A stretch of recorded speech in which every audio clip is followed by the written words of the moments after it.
The day my mother told me she had never loved me. I was standing in our old kitchen, surrounded by the remnants of what used to be our home. Everything around me spoke of decay and neglect, so different from the warm, loving space it had once been. But to understand how I arrived at that moment, we need to go back to another morning, when life still held the sweet promise of Sunday pancake breakfasts and a parent's unconditional love. I was 6 years old, curled up on our sofa with my favorite stuffed rabbit, watching Dad perform his weekly pancake ritual. The kitchen was filled with warmth and the familiar scent of maple syrup as Mom hummed softly while setting the table. It was one of those perfect moments that seem to stretch on forever, until forever crumbles in the space between one heartbeat and the next. "Princess Harper," Dad called, waving his spatula like a magic wand. "Come help your old man flip these masterpieces." I remember jumping up, leaving my rabbit behind the last time I would see my father alive. The spatula clattered to the floor as Dad clutched his chest, his face contorted in pain. I can still hear Mom scream, still feel the horrific helplessness as our perfect Sunday morning dissolved into a blur of ambulance sirens in sterile hospital corridors. I didn't know it then, but that morning marked the beginning of a journey that would teach me the true price of love, and the even higher cost of finally choosing myself. This is a story about a girl who spent almost 3 decades trying to earn her mother's love, only to discover that sometimes, the bravest thing we can do is walk away. Mom didn't cry much after Dad died. Within months, she met Ben at a community support group for widowed parents. He was tall, with kind eyes and a gentle smile that reminded me a little of Dad. I was trying to adjust, as best as an 8-year-old could, to having a new father figure when Mom dropped another bombshell. She was pregnant. I remember her face, radiant with excitement as she told me I was going to be a big sister. At 8, I tried to share her enthusiasm, but something inside me already sensed the shift that was coming. What I didn't know then was how completely it was about to change my world. Brandon's birth marked the beginning of the end of my childhood. That's when Mom quit her job as an elementary school teacher, a decision that seemed to reshape our entire family dynamic. "Brandon needs me," she'd say, anytime anyone questioned her decision. These early years are crucial for a child's development. I wanted to ask about my early years, about whether they hadn't been crucial too, but the words always got stuck in my throat. Instead, I watched as Mom's world gradually shrunk until it revolved entirely around Brandon. She'd forget to pack my lunch for school, then act surprised when I mentioned being hungry at dinner. "Oh, sorry, honey," she'd say, distracted, already turning towards Brandon. "I was so busy with Brandon's doctor's appointment today."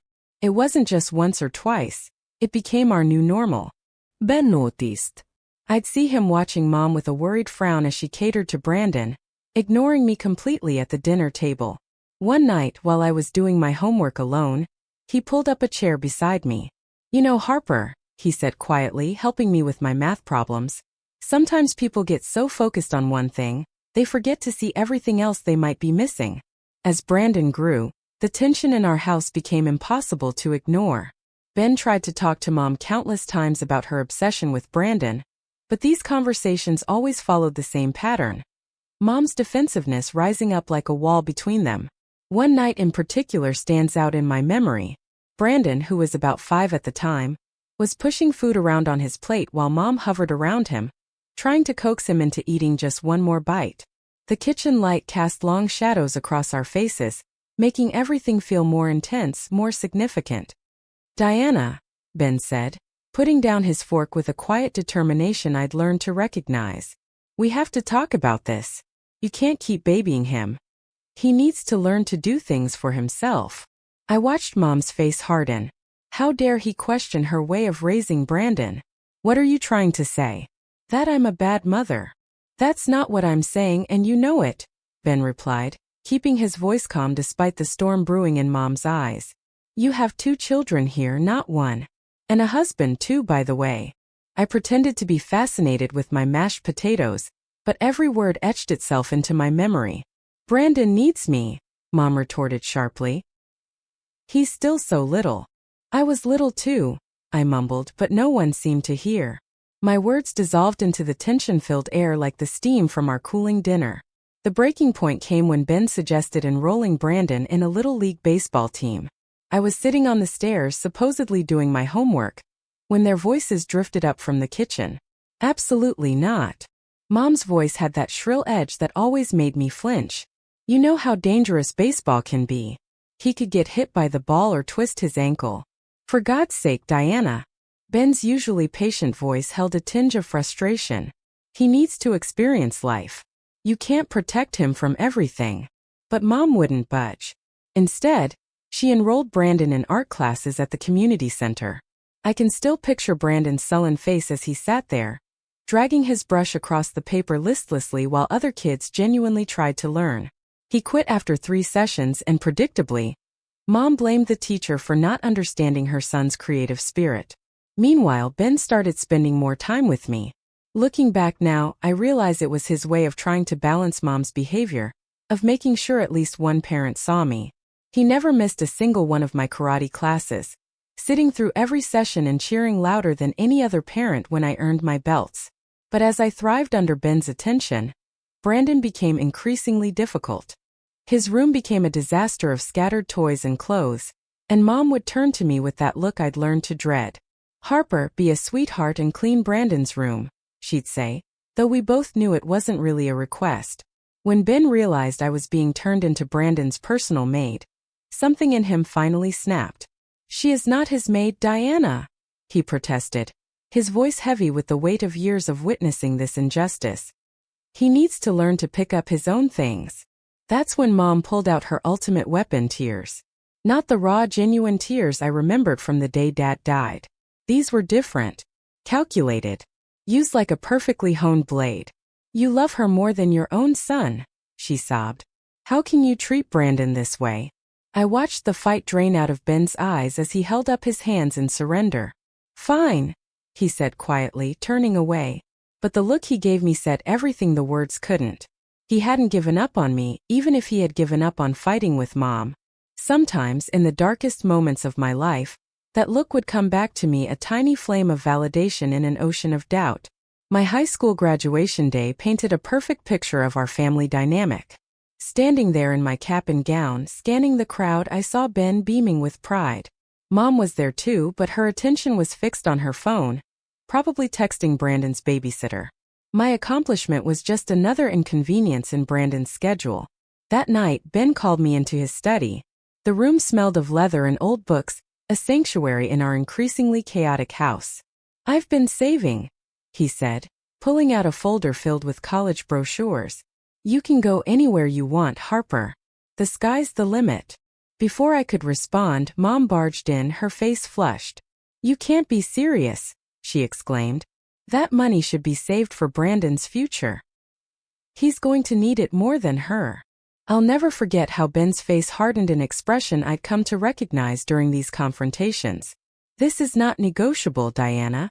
I've made my decision."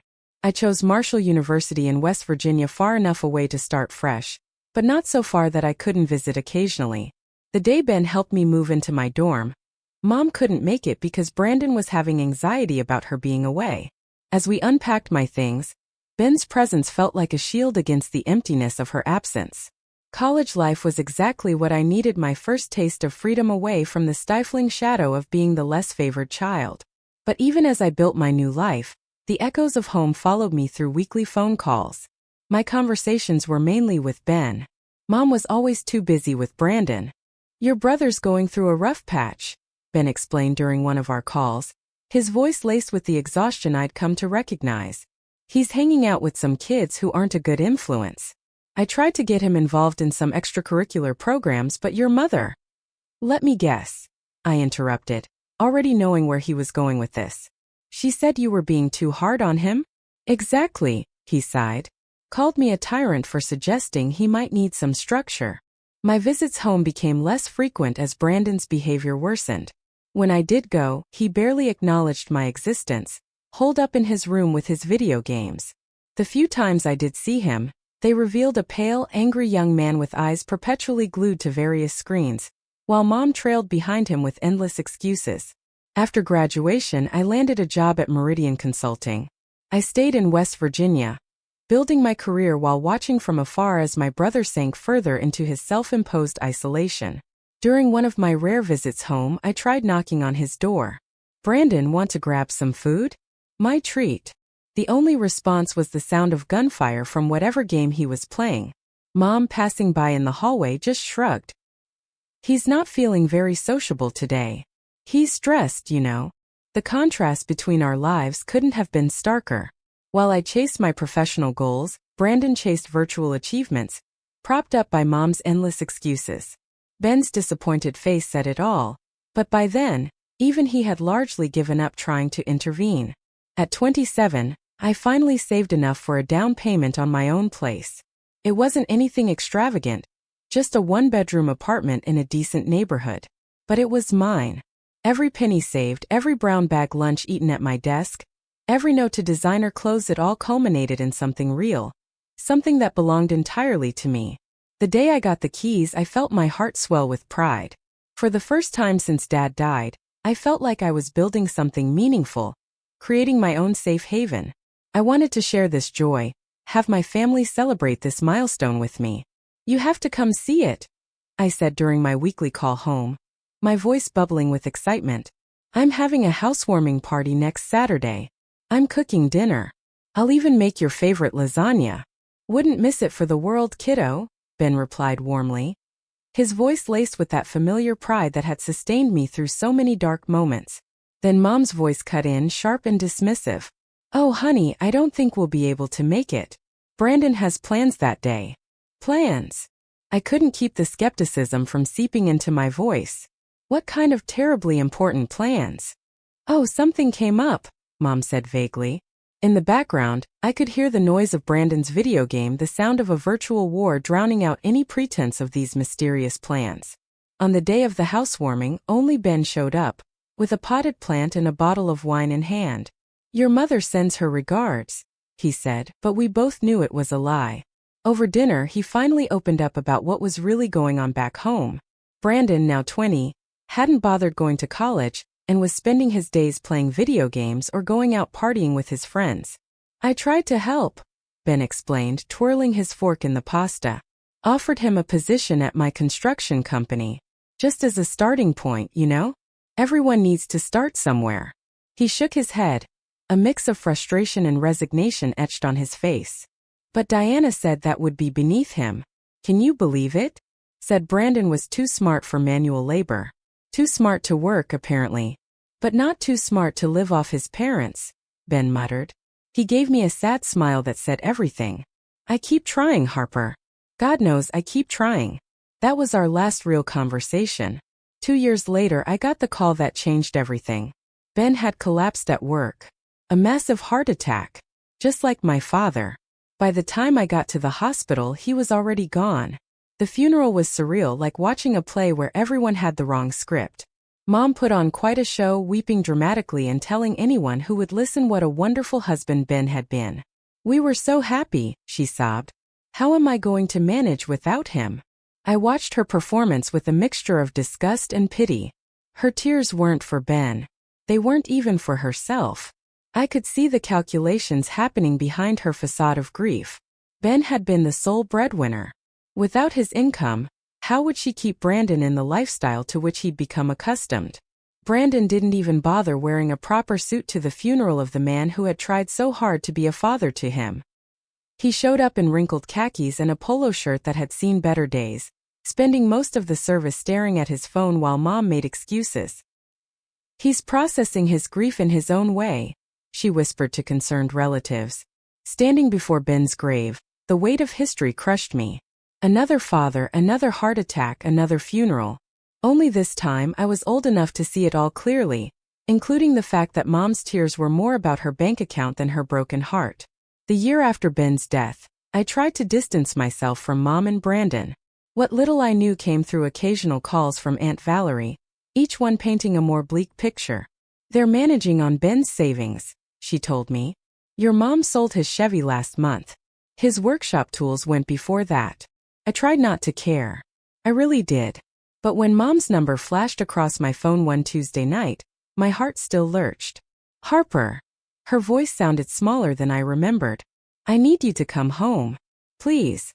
Something in her tone made me book a flight for the next day. When I arrived at our old house, the sight nearly broke me.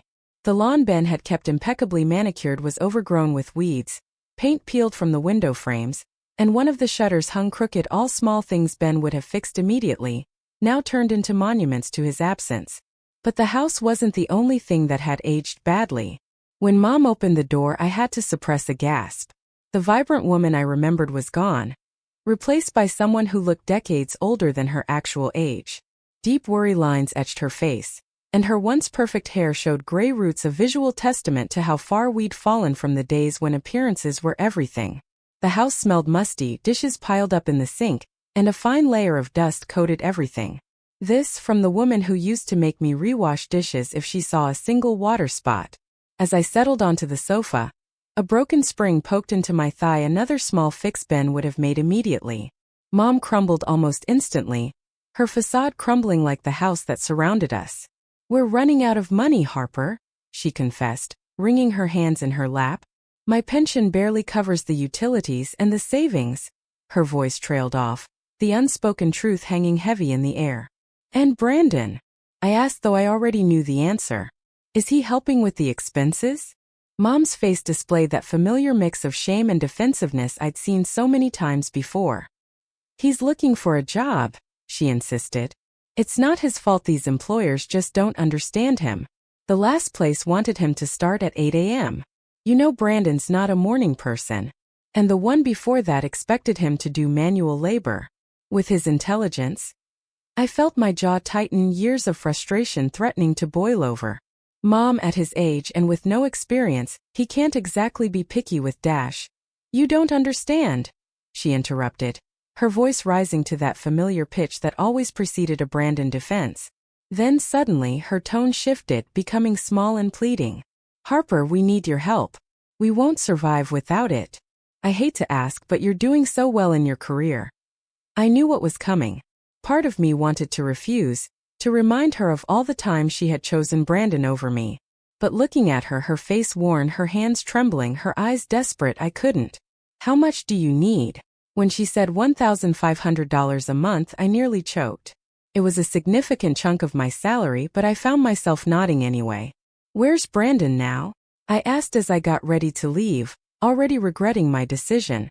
"He had a very promising interview today with a tech startup." Through the window, I could see the light from Brandon's room still on, and the familiar flicker of his computer screen. Some things never change. True to my word, I set up an automatic transfer of $1,500 to Mom's account every month. Every time I saw that deduction on my bank statement, I told myself it was the right thing to do, even as I watched my own dreams of a bigger apartment or a new car fade into a someday. The money that should have been building my future was instead enabling my brother's continued inactivity. I started visiting more often, though each visit felt like stepping into a time capsule where nothing ever changed. Brandon was always there, either glued to his computer screen or sprawled on the couch with a beer in hand. "How's the job search going?" I'd ask, trying to keep the frustration out of my voice. "Mind your business," he'd snap back. Or sometimes he'd just grunt and turn up the volume on his video game. During the holidays, I couldn't stand to see the living room in such a state of disrepair. The wallpaper was peeling, and there was a water stain on the ceiling that would have driven Ben crazy. I spent my Christmas bonus hiring contractors to fix it up, watching another chunk of my savings disappear into the black hole of our family home. When Mom twisted her ankle in February, I called to check on her. "Oh, it's not that bad," she said, though I could hear the pain in her voice. "Is Brandon helping you?" "He's busy with some online interviews." The same old excuses. The same old lies. I hired a home health aide the next day. The money I'd been saving for a vacation went towards covering her salary for the next 3 weeks. It was just another sacrifice in a long list. Another piece of myself I handed over, trying to fill the bottomless well of my mother's needs.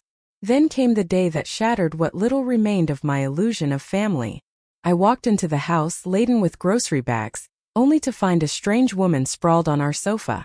She looked like she'd stepped out of a reality TV show, fake eyelashes that could be weapons, heavy makeup, and clothes that left little to the imagination. She was scrolling through her phone, surrounded by empty chip bags and soda cans. "Who are you?" I asked, though I had a sinking feeling I already knew. Brandon emerged from his room, looking as disheveled as ever. "This is Lexi," he announced with an air of importance. "My fiancée. She lives here now." Lexi didn't even look up from her phone.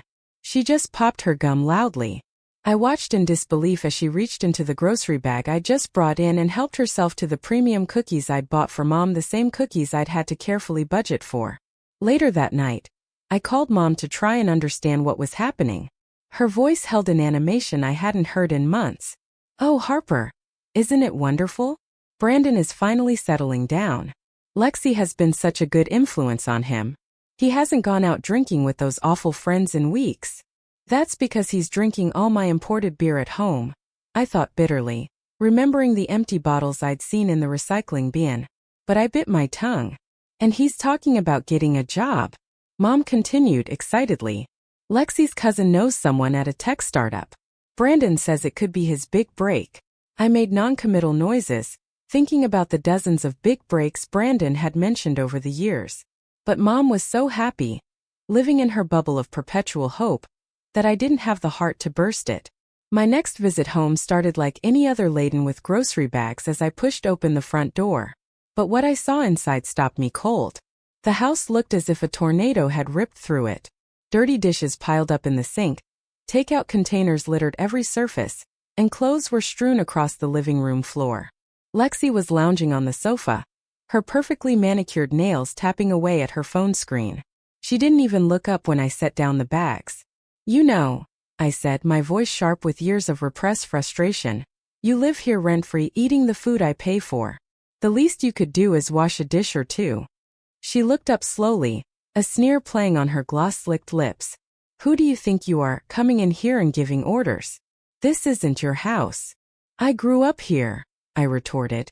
"You're just a guest." That's when she laughed, a harsh, triumphant sound that made me flinch. "Oh honey, you are sorely mistaken. This house belongs to Brandon now. Your mom signed it all over to him. There's a will and everything." I found Mom in the kitchen, organizing coupons she never used. Something about seeing her there, pretending normalcy while my world imploded, made my heart ache in a way I hadn't felt since Dad died. "Is it true?" My voice was strangely hollow. "You left everything in Brandon's name?" At first she wouldn't look at me, fiddling with the papers in front of her. Then something seemed to harden in her expression, like a door slamming shut forever. "Yes," she said coldly. "It's true." "I don't understand." The words came out barely a whisper, each one weighted with the burden of decades of rejection. "I'm the one helping you. I'm the one sending money every month. Brandon doesn't work. He doesn't contribute anything. Don't you dare talk about your brother that way." Mom's voice rose rapidly, her face twisting into something I didn't recognize. The mask of maternal concern fell away, revealing something raw and ugly underneath. "You don't understand your brother. You never have." "Understand what?" My voice cracked with emotion. "That he's a parasite who's perfectly content living off my money while his girlfriend trashes our house?" "Oh, stop being so dramatic." Mom's face morphed into something familiar. Something that finally revealed the truth I'd spent my whole life trying not to see. "You want to know the truth? I never loved you the way I love Brandon. He's better than you in every way that matters. And I don't want to see you here again." Her words hit like physical blows, each one dismantling a piece of the carefully constructed fantasy I'd woven around our relationship for all these years. I told myself that Mom did love me, just that she showed it in a different way, that somewhere beneath her obsession with Brandon she cared about me too. Now I knew that wasn't true. I turned and walked out, with Lexi's triumphant laughter following me down the hall. 21 years of hope, of making excuses, of trying to earn my mother's love, it all ended with the soft click of a door closing behind me. The drive back from Mom's house was a blur. I don't remember the 4-hour journey. I don't remember walking up the stairs to my apartment. I don't even remember sitting down on my sofa. But I do remember the moment of clarity that came as I stared at my banking app on my phone. The automatic transfer to Mom's account. $1,500. Every month. For the last year. My finger hovered over the screen for a moment before I decisively clicked, "Cancel recurring payment." For the first time since Ben died, I felt like I could breathe again. Over the following weeks, I threw myself into work, trying to ignore the hole in my budget that suddenly felt like an opportunity instead of a burden. I started researching investment options for the money I'd been sending home. Maybe I could finally start saving for a house of my own. A real house, not just an apartment. Then, exactly 1 month after my last visit home, Mom called. There was no hello. No how are you? Just accusations. The money didn't come through. There must be a mistake with the bank. There's no mistake, I replied, surprised at how steady my voice sounded. I canceled the transfers. There was a stunned silence before she exploded. What did you do? How dare you, after everything I've done for you? I laughed, a sound that even surprised me. Everything you've done for me? Like what, Mom? Forgetting I exist? Turning me into Brandon's maid? Telling me you never loved me? That's different, she shrieked, resorting to her familiar Brandon defense tone. You know I was upset. You can't just stop helping us. We're counting on that money. Brandon and Lexi are planning a vacation to Cancun. Brandon needs a vacation? I interrupted, my voice rising. A vacation from what exactly? From playing video games? From drinking beer? How dare you talk about your brother that way? You're just jealous. Jealous? Of what? Of the fact that you left everything to him? You made your decision. Now he can take care of you. The rest of her tirade dissolved into a stream of accusations and demands. I let her rant for a moment before speaking again, my voice calm and clear. Goodbye, Mom. Don't call me again. I blocked her number before she could respond. But Mom wasn't finished. Over the following weeks, the messages started coming through every possible channel. Facebook messages telling me I was struggling to pay bills. Instagram comments detailing what a terrible daughter I was. Emails listing all the sacrifices she'd supposedly made for me, most of which I had no actual memory of happening. Brandon even chimed in, sending aggressive texts about how I was destroying the family. Mom's been crying because of you, he wrote. You better start sending that money again, or you'll regret it. I blocked him too, but not before replying with one final message. Here's a crazy idea. Try getting a job. Even Lexi tried to contact me, through LinkedIn of all platforms, writing a long message about how I was breaking your poor mother's heart, and how Brandon was too sensitive to deal with the stress of working. I had to admire her creativity at least. It's been 6 months. 6 months of learning to breathe again. Of rediscovering who I am without the weight of their expectations and needs pressing down on me. I don't know how they're doing, and for the first time in my life I don't feel guilty about it. Maybe they've finally realized that Brandon needs to stand on his own 2 feet. Maybe they're still waiting for me to cave and start sending money again. Maybe they've found someone else to manipulate. The truth is, I don't need to know anymore. What I do know is that the $1,500 I used to send them every month is now in a down payment fund for my own house. I know I sleep better at night, no longer waking up to angry texts or guilt-laden phone calls. I know Ben would be proud of me for finally standing up for myself. The other day, I drove past a construction site and saw a sign that read, "Help Wanted." For a moment, I thought about taking a picture and sending it to Brandon. But then I just smiled and kept driving. Their problems aren't my problems anymore. Finally, after all these years, I'm free. And you know what? Freedom feels a lot like those Sunday mornings of my childhood, warm, bright, and full of possibilities. Only this time, I'm the one making the pancakes. And they taste like victory. Looking back, I realize that sometimes the hardest decisions in life are also the most liberating. That day in Mom's kitchen, when she finally voiced her truth about never having loved me, wasn't just an ending. It was a beginning I never knew I needed. People often ask me if I regret those years of trying, of sending money, of making excuses. The truth is, I don't. Every sacrifice, every dashed hope, every moment of clarity brought me closer to understanding my own worth. Ben taught me that sometimes love means seeing what others don't. Now I understand he wasn't just talking about Mom's blindness to Brandon's flaws. He was teaching me to see myself.